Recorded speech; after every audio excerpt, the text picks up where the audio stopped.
gentlemen, how the hell y'all doing today? I'm in a great mood. Just finished up watching Fight for the Fallen, AEW Dynamite. Pretty good, pretty decent show. And then it followed up by watching the rest of the NASCAR Cup Series All-Star Race, where your boy, Engine number 9, went across the finish line. P1, winning the All-Star Race. Hell yeah. Sign off that siren in Dawsonville, Georgia. Got a debrief. Calm down. All right. Let's get to real business here. What are we here for? We're here for the AEW Dynamite recap. Hashtag Fight for the Fallen. Yes, sir. Recap. This was a good show, I thought. Overall, I thought it was a pretty decent show. I think it was a little bit better than Fyter Fest Nights 1 or 2. I just think that the overall action was pretty good. A lot of in-the-ring stuff tonight. I appreciated that. I like that. If you guys listened to my audio-only episode that dropped yesterday, between myself and host of Unhinged Wrestling podcast, Randall Beatley, we had a compare and contrast NXT fan versus an AEW fan. Kind of like what differs between the companies, what you like, what you don't like, stuff like that. Take a listen to it. It's on Anchor, Spotify, Pocket Cast, Stitcher, Google, Apple, all your favorite podcast listening devices. Anyways, good show tonight. I think it was a good show. Let's get into it. Let's get into it. So, started off with the TNT Championship, Sonny Kiss versus Cody. A lot of scrutiny has been written about one Sonny Kiss over the past week. I think it's a little ridiculous that you may have your opinions about something, but you should probably keep that off of social media where everybody can see everything. And it's not exactly the best way to take it anyways. Wrestlers are wrestlers. They're humans too. And Sonny Kiss, in my opinion, came out of this a winner more so than anything, just because his response to the hate that he was getting was really well done, really professional. If we could just start to love everybody, it'd be a great thing to do. But anyways, Cody versus Sonny Kiss. Interesting match. Not a bad match at all. Sonny kind of came into this. This was his biggest match he's ever done in his life. And I think he did a good job. I think he got over pretty well. And Cody and his style complemented each other pretty decently, I thought. Cody did come out on top with a pretty vicious crossroads to end the match. But overall, what did you think of this match? I thought it was a good opener. So I have Cody's whatever it's called. I can't remember what it's called. The texting thing. When he sent the text message out that this show was going to be this match was going to start the show. Thought it was a great idea. You start a show with a title match. You end the show with a title match. I think that's one of the best ways that things that AEW has been able to do is they start the show with a good match and they end the show with a good match. So yeah, but in terms of this, yeah, I agree with you. Sonny Kiss kind of came out, and the thing I like about these kind of like open challenges or whatnot is whoever Cody's fighting, they're gonna get over pretty well. I think it's you've seen that with who was it? Ricky Starks.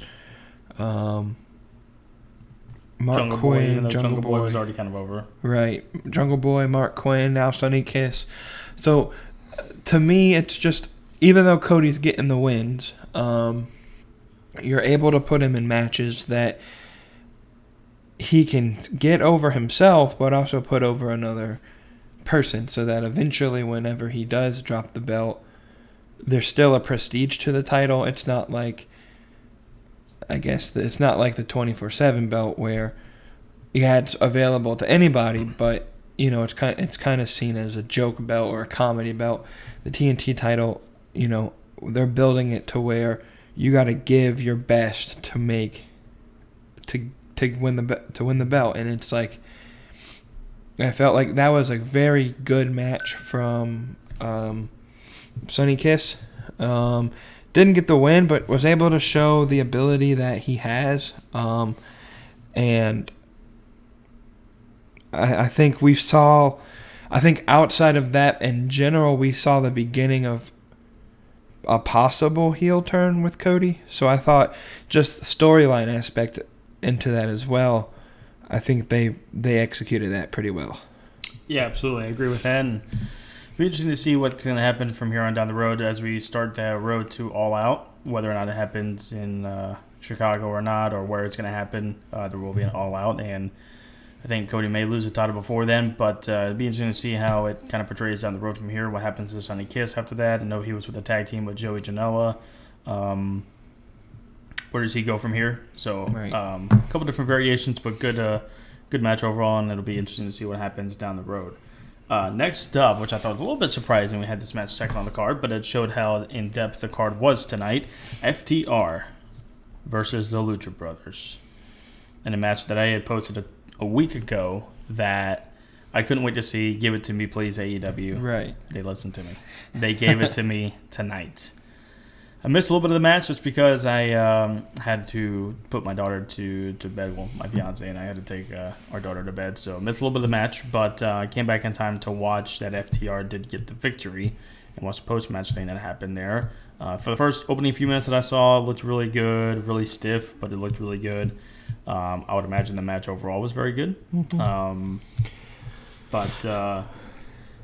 Yeah. And then at the very end of the match, Young Bucks came out and took the keys from Butcher to Blade for FTR's truck, gave it back to him, and then Kenny Omega came out, and I guess that's a way to kind of make up for what happened the week before with him turning down the drink with FTR. He gave FTR the Miller Lite. They didn't even hide it. They weren't even really straight up Miller Lite. Yeah, I like it. It was Miller Lite. And Kenny had one himself. He opened it up. They all opened it up. FTR and Kenny, and then FTR dumped it on Omega, and that's a sign of, hey, F you, right, for last week. And then Kenny was trying to beat the crap out of him, and it didn't work, and the Young Bucks pulled him away, and slowly but surely, we're getting there. Yeah. We're getting there. We're getting there. We still have a month and a half left to get All Out. The story is lining up very well. It's going slow and steady, but it's getting to a personal point to where it's like, all right, now we have beef with you guys. I don't like this. This is bullshit. We're going to beat you guys up. We're getting there. I like it. It is a marathon. It is. It's not a sprint. It's a marathon. This is the old WWE storyline trick here, and it's working. I like it. No, I agree. I think nowadays, especially with the social media aspect, as important as it is, and not to downplay, social media and whatnot, because the response from the fans can really, show who is over, who's not, what ideas work. And I know AEW takes fan input very seriously, but at the same time, I think you need to build the story the way that they're doing it, and not just give us Young Bucks versus FTR right now for no meaning. You need to build it the way it is. So I mean, I can see the story drawn out in a couple different directions. And the great news is I can't figure out which one is what. Like, what's real, what's going to happen. It's not super predictable, and I think that's great. In terms of this match, to kind of fill in some holes, it was a super, super stiff match for the majority of the time. At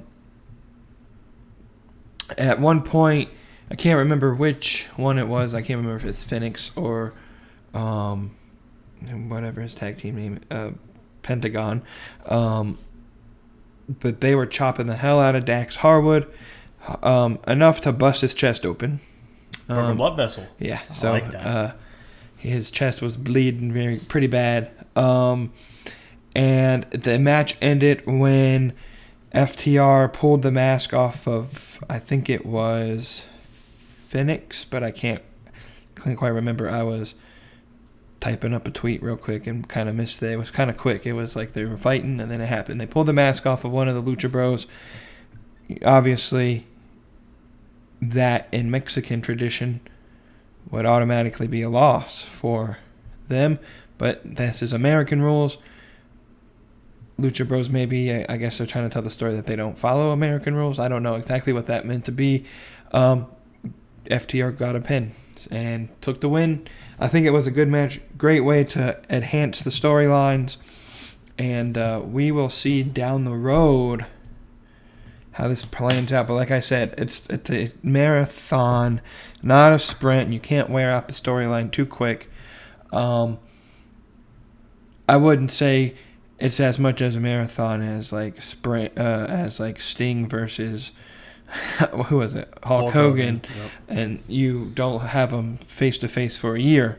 But build the story, build some anticipation. I'd say All Out would be a great time to have either the climax of the feud or have the feud like reach its peak and end. But I could see this thing going on for quite some time. But don't give us that moment. Keep building to it, you know. And so I tweeted that this was going to be match of the night, and I don't know if it lived up to match of the night. But it was really good match. You should have put her to bed earlier. That way you didn't miss this. But it was a good match. I was trying my best, sir. Next segment we had up was Chris Jericho talking about his match with Orange Cassidy the week prior and how people wanted a rematch. He ain't going to get one. But then he started talking about the ratings. And Jericho on social media loves to point out that even if AEW lost the overall viewership for that week, for the ratings war, that they won in some demographic, which mainly it's been the 18 to 49, which is one of the more important demographics to look at. Right. For ratings, if you follow that. We're not going to get into a debate of why ratings do or don't matter, or what the numbers mean or don't mean, or NXT beat AEW twice 2 weeks in a row, but AEW leads over. I'm not going to get into all that. Right. Jericho, I think, was just trying to piss off the marks a little bit. And just kind of make light of that whole situation. Since he brought it on social media, he wanted to test it on TV, I guess, and see how it reacted to it. It was a funny segment, I thought. I didn't really like that he brought the ratings thing up. I'm like, all right, that's just a little cheap one there. You didn't have to bring that up. But then he called himself the Demo God, and now that's going to be the new thing he's going to be called. So it went from, you didn't need to do that to, all right, so I see what you're trying to do here. He's trying to get another name over. Right. And so now we've got Le Champion, and now we've got Demo God. So that's kind of what it was. Orange Cassidy came out, and Jericho was like, say something, do something, and Cassidy threw up the old this, and then turned it down. Batista for a second. Literally. And a bunch of orange juice came from the balcony and, wiped out Inner Circle. I'm pretty sure Tony Khan has connections with Florida Natural Orange Juice Company, because that was a lot of orange juice. A lot of pulp, too. There was a lot of pulp. Those may have been freshly squeezed, too. Mm-hmm. But it was pretty funny. Jericho got doused in his $7,000 suit, as he says. And then the oversell by Ortiz was kind of funny, but he looked like if you took a fish, put out of water, and took it out of water, or like left it and like put some water on a table, just see what happens, and just left the fish in the water. He was flopping. Yeah, he was. He was flopping. It was funny. And then during the commercial, Jericho asked for a towel. He got one, wiped himself off, and it was the Orange Cassidy towel, which you can get on AEWshop.com. And then Jericho delivered the line of the night, where he looked straight at Excalibur as soon as he said that, and said, "You know what else you can get at Shop AEW, AEWshop.com, Excalibur? My foot up your ass." So Jericho, of course, on commentary, gold again. This was an interesting segment. It lost me for a little bit because of the fact that it had that little ratings scuffle that I didn't really need, and then it kind of just got decent, and it was not a bad overall segment. So, what did you think about all that? It was okay. I'm not a big fan of, like, I get they're trying to continue the feud. And with Orange Cassidy, his character, it's hard to, like, do a face-to-face promo battle or whatnot. Because his character is basically to be lazy. And I get that. It was just kind of awkward, and I think they were just trying to play along with the controversy that Jericho ran. Because his thing nowadays on Thursdays is to, like, talk about the ratings, and AEW wins the key demo, and he's done it, I think, the last 2 weeks. And even this one, I think it was Thursday or Friday last week on his podcast, he talked about it. It dedicated an entire episode to demographics and ratings and what matters and what doesn't, which I can't say that's a bad thing, since my brother did the same fucking thing on his show and dedicated a whole show to how ratings aren't important at all. But I don't know if it was necessarily something he needed to do kind of for like a cheap heat. But Jericho is clever with the way that he can use current events or current storylines in AEW to kind of put over something. The Le Champion, the I have a ticket thing that he did earlier in AEW, and it's just a way, another t-shirt that AEW can sell. It will. But I'm still waiting for the Cody Great American badge, the Great the American logo. shirt. You ain't kidding. We need to drop that soon. Yeah, come on. But I mean, it was a decent segment. It was pretty good, pretty comedic. I guess it kind of fulfilled what it needed to do, and I guess they're going to continue Jericho versus Orange Cassidy. I felt like this feud was a good one-off thing to kind of be an intermediary feud between Jericho and Tyson. But with COVID and all that, I don't know if Tyson is training for a fight. I thought he was having a fight coming up soon. But I have no idea anymore. Yeah, I kind of after he hadn't showed up that past few weeks after Double or Nothing, I haven't really followed up with him. And so it's gonna be weird to see what happens. I thought it was gonna be Jericho and Tyson at All Out, but I don't know. They need to build towards that in some capacity and start now. But who knows? Maybe they scrap that idea. They saw that the feedback was kind of weak on it, and then a lot of people didn't really like it. They thought it was too much like Austin Tyson in '98, and in some ways it kind of was. But kind of interesting that Orange Cassidy is in a feud with Chris Jericho. I don't think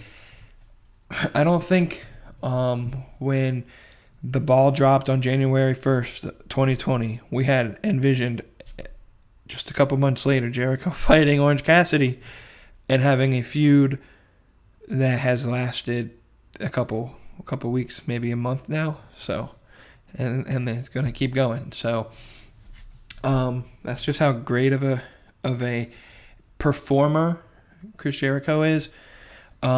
And I think Jericho is on record saying that at the beginning he didn't really like Orange Cassidy's character. Yep. He didn't understand it, didn't like it. So to be able to say, you know what, I'll be willing to work with him, Bret Hart could learn a few things about that. But sorry. We digress. I like Bret Hart, so I'm just saying. It's a good way of putting it. Absolutely. Yeah. Yeah, well, I guess we'll see where this feud kind of goes. I think it'll be interesting and see what else they can kind of come up with to build up if they're going to go to All Out. But should be interesting.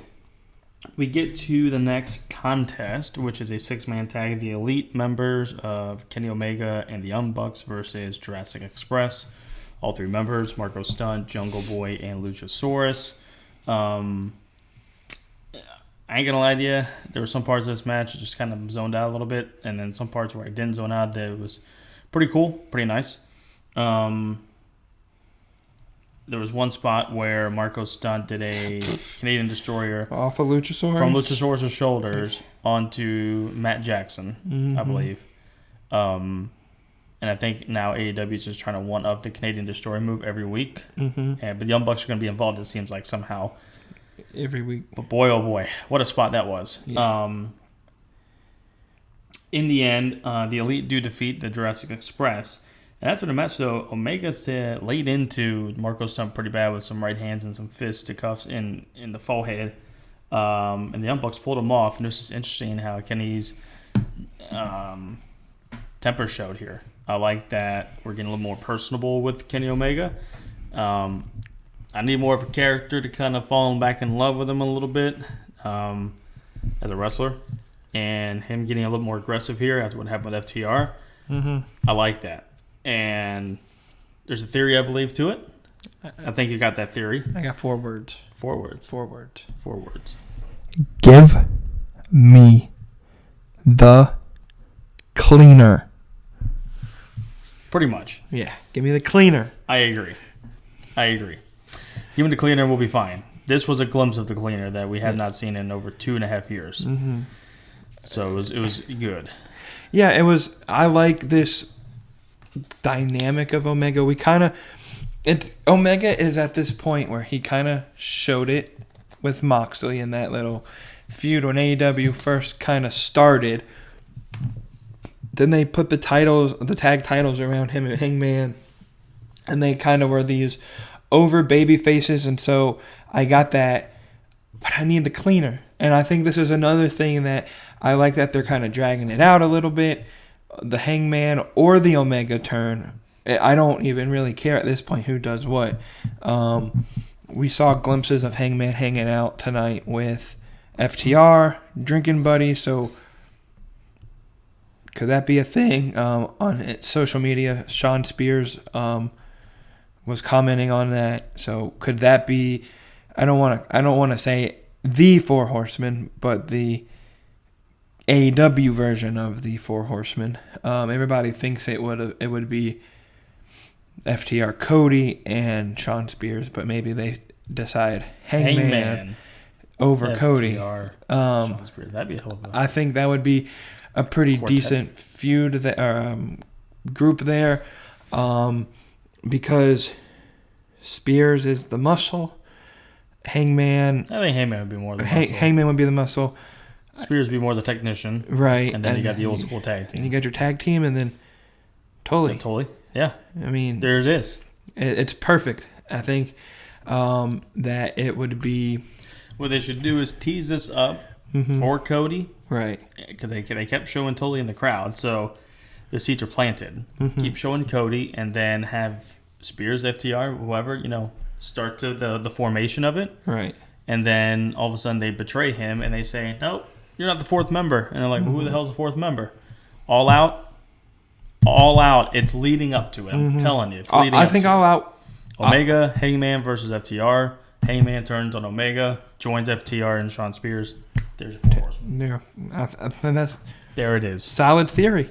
Solid theory. AEW, I need some extra money. You can hire me as a writer. No. If that happens, you need to hire me, because I just gave you the dates and when it's going to happen and how it's going to happen. Hire us both part-time as a writer. I'll be a little bit of a writer, but make me more of a marketer. I'm okay with that. I love to talk about the product, and I'll get you the product sold. Let him do a little bit of the writing. I can do the writing. But, yeah, I like how they're teasing the cleaner with Omega. They're kind of bringing back that. I think that at one point he said something about who needs sportsmanship or something like that tonight when he was beating the shit out of Marco Stunt.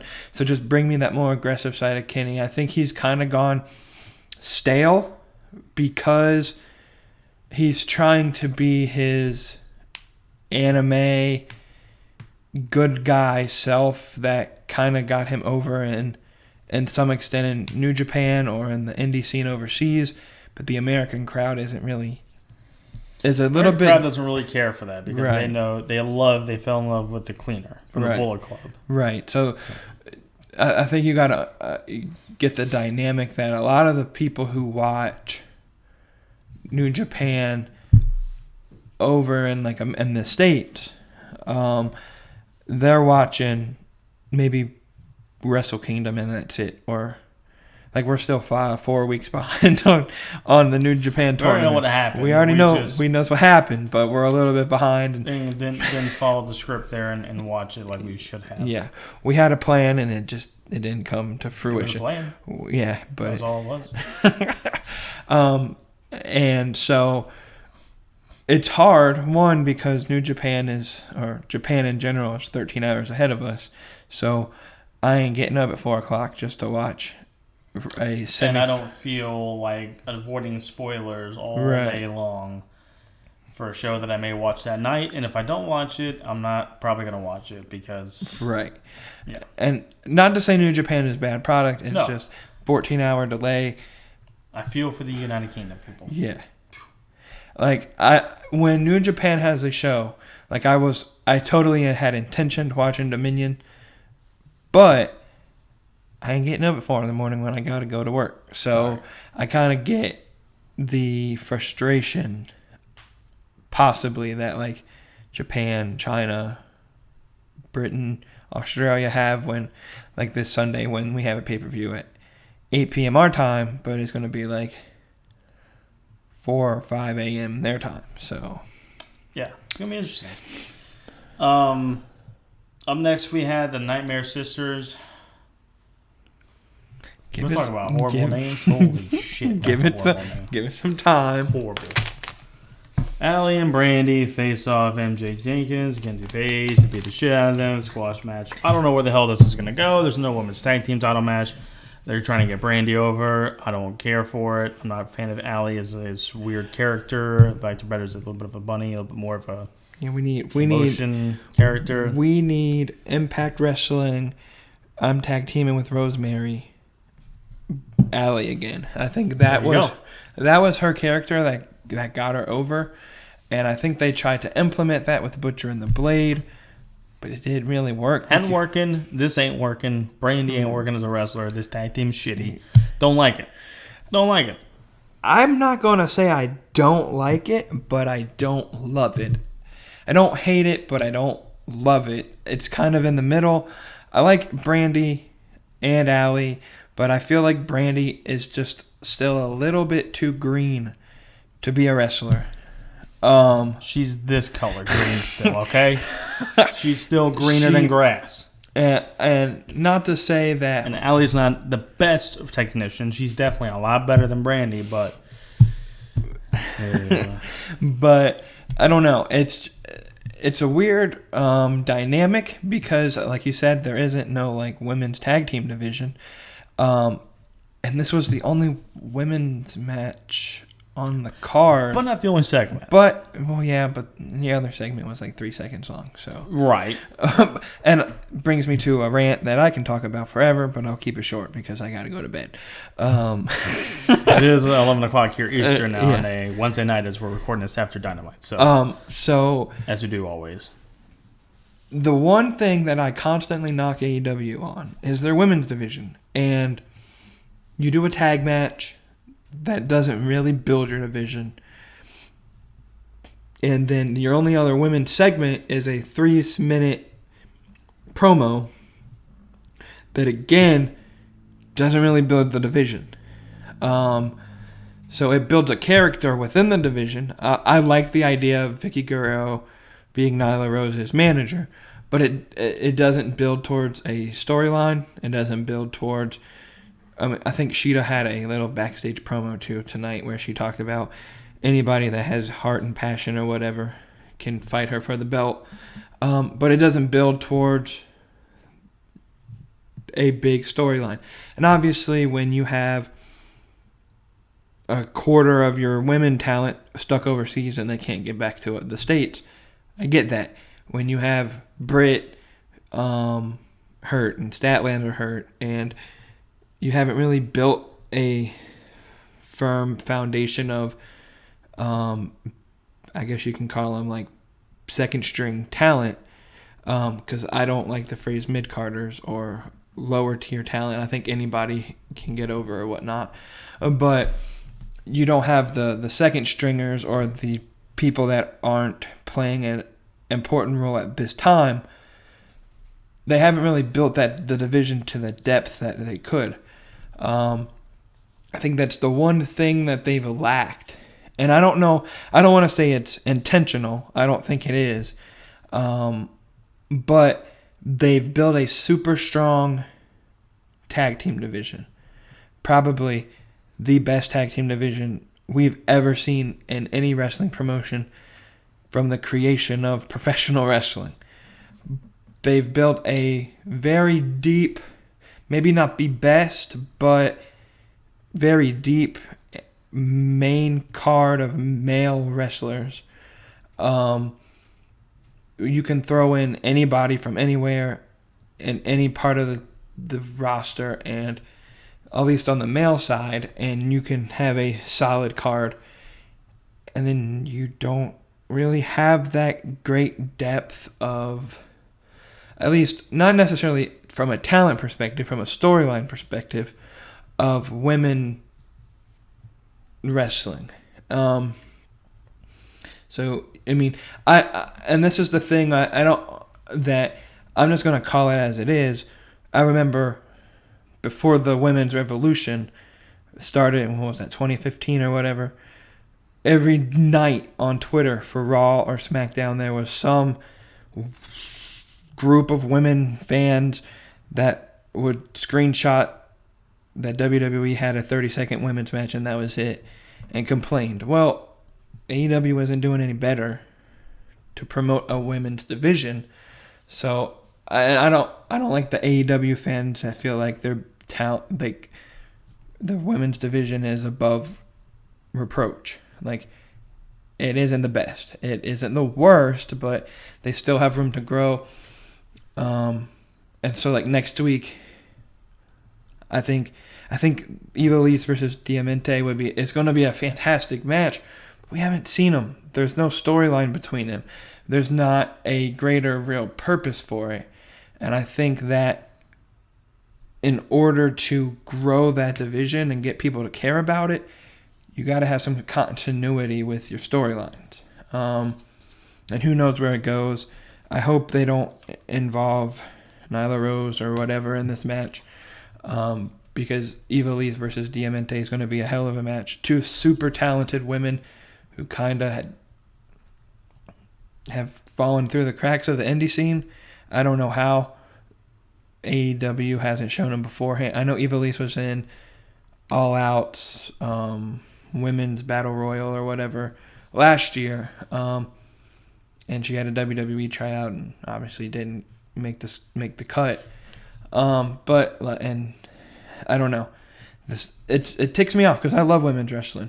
Not necessarily because of the women, but because they show a dynamic that's different than men's wrestling.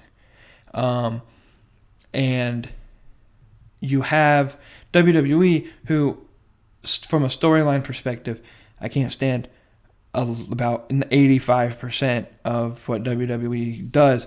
But for the most part, their women's division is super, super talented. Obviously, their main draw's out because she's pregnant, but they have a very good roster and it's deep and they have storylines, and they might be super shitty storylines, but at least there's a story there. And AEW just hasn't grasped that yet with their women's division. Yeah. Who knows? Maybe they'll give a little bit more of a backstory for Ivelisse next week. Maybe something more for Diamante, so that way, we've got a little more of a backstory. We shall see. I think this is just two filler people because their two main people are injured with Britt and Chris. So I think they're just like, all right, we need to get some more different women on here that are not squash matches every week, like Kenzie, Paige, or anybody. So Danny Jordan. Yeah, Danny Jordan, the Scottish chick, don't remember her name, but yeah. So we'll see. Nyla Rose did come out, and she didn't make the announcement of her manager, but she came out and made her announcement, and it's Vickie Guerrero, which is going to be an interesting dichotomy. You're going to have somebody that's very annoying that nobody really likes as a character. Vickie is a great person. And then you're going to have Nyla Rose, who some people love her, some people hate her. And so it should be an interesting thing. Don't think Nyla needs a manager to get back to the prominent spot in the women's division, but hey, what do I know? We shall see. I think it'll be interesting to see what's going to happen with those two. And then we get to our main event for the AEW World Championship. The champ Jon Moxley, defending against Brian Cage with Taz in his corner, the FTW champion, mind you, Brian Cage. This match was pretty good. Moxley was making a point to work over Cage's hurt bicep. Right. Did that a lot. Cage was just throwing Moxley all over the place through guardrails and chairs and just laying into him. And then we get closer towards the end of the match, and Moxley's working over that injured arm with the arm bars and stuff like that. And finally got it to where Moxley was rolled Cage over, and he was had his arm bent really far back, and Taz threw in the towel. So by surrender, essentially, Jon Moxley retains the World Championship. I have mixed feelings on this one. Once again, we kind of built up a character and then had squash matches, made him a monster, and then he loses the World Championship match or a major title match. It didn't make him look bad because he didn't tap, he didn't get pinned. Right. Taz was the one who threw in the towel. We've seen this before. This happened at Full Gear in November of last year when MJF threw in the towel for Cody. Different storyline, though. MJF did that to be a heel, to be a dick, and to turn on Cody. This was Taz looking out for his protege. I'm sure Brian is going to be very pissed. Next week, we'll see probably Brian really get into Taz, and Taz is either going to back him off or say, listen, I got another plan. We got to do something else because that didn't work. Something like that. But it's going to be interesting to see what happens with Moxley from here. Who knows? Now, like I said, we're a month and a half away from All Out, so who's going to be his next opponent? Is he going to have another defense on TV before All Out, or are they just going to start to plant the seeds here earlier than usual, or earlier than it should be, for a new challenger and go from there? Or is it going to be Moxley versus Cage 2? We'll see. But not a bad match. It was very physical, very intense. I liked it. It was very hard pounding and hard pressing and action packed. But finish was whatever. Right. I'm interested to see what follows up from this. Mm-hmm. Yeah, the finish, if I am allowed to say, was a super Dusty Rhodes finish, like when he booked WCW type of finish. Sure. I mean, it's not as bad as like a Russo finish where the match didn't even fucking end. They just walked away. But we'll get into Russo later on in the show. Yes, we will. But I don't know. The match was good. I like that it went out into the crowd for a little bit. And it wasn't Moxley that drew him out to the crowd. It was more of Cage. And then that kind of fucked Cage up because Moxley, he's more comfortable out there than Cage is. One other thing that I like is that they use Cage's real injury and storyline. So he did hurt himself. I think it was right before. Hold on, I'm trying to think. I think it was. It was when he beat Johnny Impact for the Impact title. He tore his bicep, was out for several months, came back, lost the title to Sami Callihan, was basically written off of TV and came to AEW. Because I don't think he had surgery until after he dropped the belt. But because Impact is taped, he was allowed to, kind of not necessarily have to wrestle every single week with the injury. So I guess it was not that big of a deal. And then I like that because a lot of times you'll see, especially in like WWE, where you'll have a character who was in another company or another scene, and they just act like they weren't there, that they're like a new debuting star, they're a rookie in the ring. And I like that AEW is at least addressing that, hey, he had an injury before. Like, people know who he is. He wrestled before. He's been a world champion in other companies, but he hurt himself. And that they're at least kind of addressing it without naming where he's been. And they're not questioning the intelligence level of their viewers. So I like that they kind of played onto that. And for a minute, I thought Moxley was legit going to break his arm. I'm not a big fan of the ending, but I think this builds. I don't know if we'll get a Moxley versus Cage rematch because of what happened after the match when the lights went out and Sting showed. No, I'm kidding. And Darby Allin showed up and took revenge on Brian Cage. And skateboarded him with a skateboard. Skateboarded him in the throat, Sammy Guevara style. Oh wait, sorry. That's not yet. We'll edit that out. No, we won't. Slightly unadulterated, never duplicated. That's the theme of our podcast, or mine at least. But yeah, it was a weird ending. Overall, a solid match. It wasn't, in my opinion, the greatest main event they've had, but Cage got his moveset in, and overall, Moxley did what he set out to do. He said, you know what, I ain't going to try and put him in the paradigm shift. He did it once, but barely. Right. He got it, but obviously it wasn't locked in. Effective. It wasn't locked in because Brian Cage has a neck the size of a damn... His traps are the size of a damn giraffe. Yeah, he is thick. And not like in the way people use thick. But... Women may use it against him. Who knows? And so it wasn't super effective. But he went out and he just tried to tear off his arm. And it almost worked. I get Taz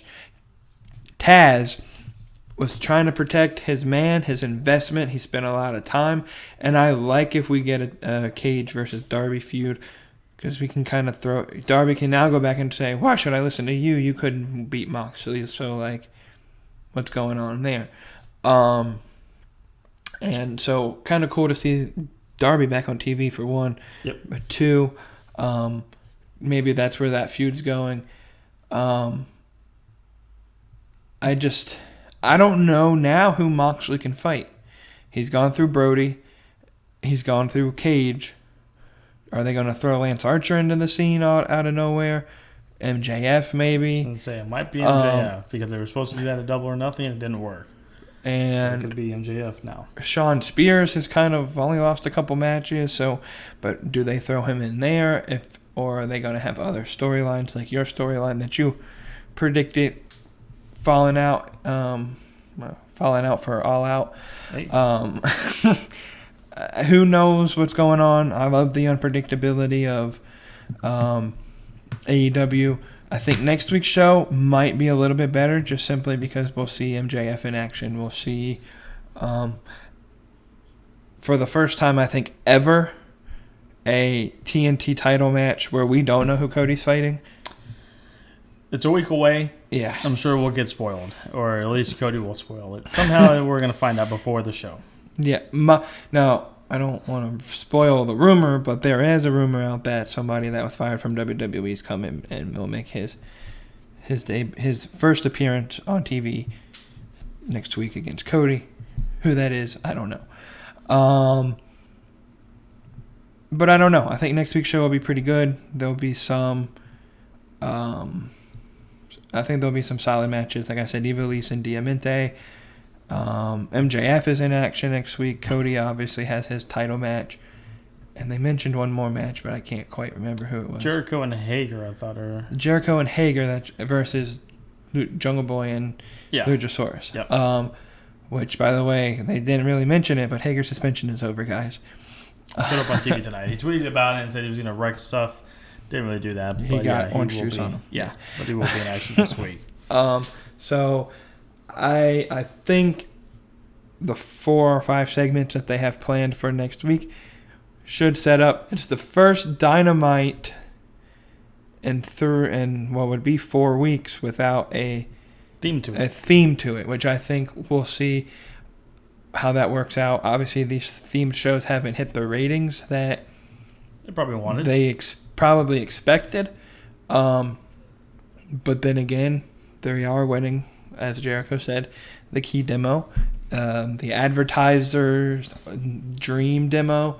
And I don't know how all that works. It's too complicated for me. I think they could simplify the math, but that's why I don't get paid a lot of money to figure that out. I think it was a decent show, not the best Dynamite, but a good show, and for a good cause. So you help Florida people get COVID or relief from COVID. You're not getting COVID by buying the shirt, but you know what I mean. Backtrack. Anyways, yeah, you're right. Russo. Good cause, exactly. Well, we'll get there. What would you rate Dynamite tonight on the thumb scale? Going the thumb and a half. This is just one thumb? One thumb up, one thumb down. So neutral. Yeah. 1.5 for me, and whatever that is. Okay. Hey, it works. It works. You got to have the positive and the negative. I understand. Absolutely. Had the old poll ski on the Twitter machine. We'll get to those pretty quickly. I simply asked. It was a great night of wrestling action from both sides. I got to know which one did you guys enjoy the most tonight? AEW Dynamite, Fighter for the Fallen, or NXT? And the poll answers were enjoyed AEW, enjoyed NXT, didn't watch either, didn't enjoy either one. 31 votes, which was one of the better votes we've had in a while. Of course, that's all taken with a grain of salt. Not very big sample size at all. But for our podcast, decent size. 3% said they didn't watch either. 3% said they didn't enjoy either one. 32% said they enjoyed NXT. And 61% said they enjoyed AEW. So pretty good balance there. I like the different people that voted for that. Appreciate you guys taking part in that poll and following up with that and being active. What about you? I think mine was a little bit simpler than yours. It was yes or no, basically. What was the best show tonight? #AEW on TNT. #AEW Dynamite. Gotta get both hashtags in there. Or WWE NXT. 32 votes. One more than yours. So I think it's pretty even. 25% said NXT. 75% said AEW. I think that's the thing, though, is you see on social media the AEW fans are more vocal. You'll see 3 or 4 hashtags trend for AEW compared to one for NXT. Right. That doesn't always show out in the ratings. Total ratings. So again, these polls are kind of skewed. Yeah. Our audience is a little bit, smaller, but more diverse maybe because we do talk a lot more about AEW than NXT. So there may be a larger audience of AEW fans that like our page or whatnot and vote in these polls. So don't take these as like official government documents. Don't listen to what the government says anyway. Yeah, well, they're fan polls, and that's all they are. Ratings will come out at 4:30 tomorrow, and see if they match up with what we say, what the polls say. Probably won't, see. But yeah, we'll see. Yeah. So then we get to what we have kind of built up, and you heard us talk about a little bit here. Broke the news today or yesterday, kind of yesterday because it was on the podcast, the audio only episode that I released. Sir over here to my right released it. Yerp. And it's going to happen. Hopefully soon. Very, very soon. Very soon. We believe it will. Yeah. Within a few weeks, I think. Yeah. Randall Beatley, who is the host of the Unhinged Wrestling Podcast under the banner of Outlaw Wrestling Network, and I have gone back and forth for a couple years of a certain individual that is notorious in the wrestling business. Bro. That's all you need to know. That's not Matt Riddle. And it's not Zack Ryder. It's Vince Russo. Now, a lot of people have already had their piece and say about it. I've done podcasts, interviews, documentaries. We get it. But if any of you guys have ever listened to our podcast or have listened to anything between Randall and myself, you kind of get the gist. We have a little bit differing views when it comes to this, and he does as well, but he won't have as much fun as we maybe. He'll have fun because he gets to come up with the questions because our old dear friend over here He's going to be the moderator for this debate between Randall and myself about Vince Russo, that we hope to do a video session of it as well as an audio session of that. So that way we've got 2 different platforms to put it on. Just kind of decided, I guess, whichever one is better. But, yeah, so in a couple weeks, I'm going to guess, we're going to go 3 weeks. Let's get a good start date. We got to work out a little bit of the kinks with the schedule. May have to do an early morning or late night session. We'll figure that out. But either way, it's going to happen. It will happen. It's now officially on the docket. It is. We've got the plans. Yes. Now we're just going to execute the plans. Yeah. Your task is to come up with 5 to 10 questions. Make them fair. Send it to him. Once he approves, it's almost like a bill in the Senate that needs to be passed on the Senate floor, and then it's going to be brought into a final vote. Yeah. But you're going to get these questions. I got to write it down. You're going to get these questions. You're going to send it to him, 5 to 10, and then it's going to be a nice little lengthy debate, and we're just going to go from there. We're going to go from there. We're going to go wherever we can. It's going to be fun. I'm excited about it, and I hope you are. I'm ready. I hope you guys are, because it's going to be fun. It's going to be fun. Follow the social medias for more info. Absolutely. Because, again, time, date, we have no idea yet. We're still working it out. But we know it's going to happen within less than a month. Yeah. And speaking of social medias. Quickly, because, again, I got to Where can we follow you at? At TNT Podcast. On Twitter. What about Facebook? The page is blank. But anyway, Taking the Bump Podcast on Facebook. Taking the Bump Podcast. And social media, or merchandise. ProWrestlingTees.com/TheB Podcast. You can follow us, of course, on Twitter at BTCPod18. Beyond the Curtain Podcast on Facebook. Beyond the Curtain Wrestling Podcast on YouTube, as you guys are listening to this and watching this. Like the videos, just share it. Subscribe to the channel. Press that notification bell so you guys are notified every time a new video is uploaded here, which is every Thursday afternoon when we do these AEW Dynamite recaps. Also, we have a Pro Wrestling Tees store. ProWrestlingTees.com/Beyond the Curtain Wrestling Podcast. Go get some merch. We might as well. Since we're getting the debate going, you got to show out. You got to rock out. Support your favorite podcast ones. Yes, sir.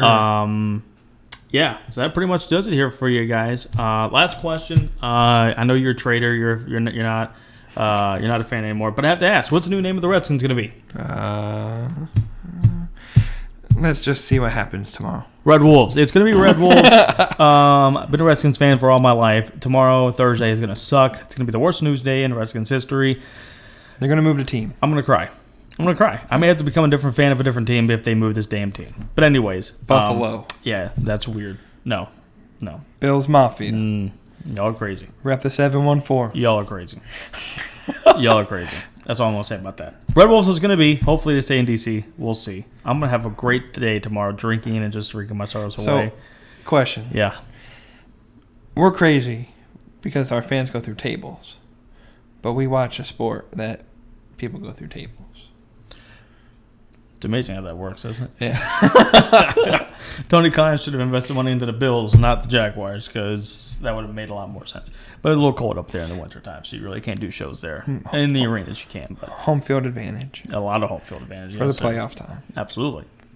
Well, thanks, guys, for tuning in this week as we got crazy there at the end. Appreciate you guys, as always, doing your feedback and supporting us as always. So go like the page, go share the videos, comment what you guys didn't like or did like, follow us on the social medias. And as always, same time, same channel, same place. We will see you guys next week as we go beyond the curtain. Have a great day, night, evening, whatever you're doing. Stay safe, stay healthy, my friends. Stay sexy.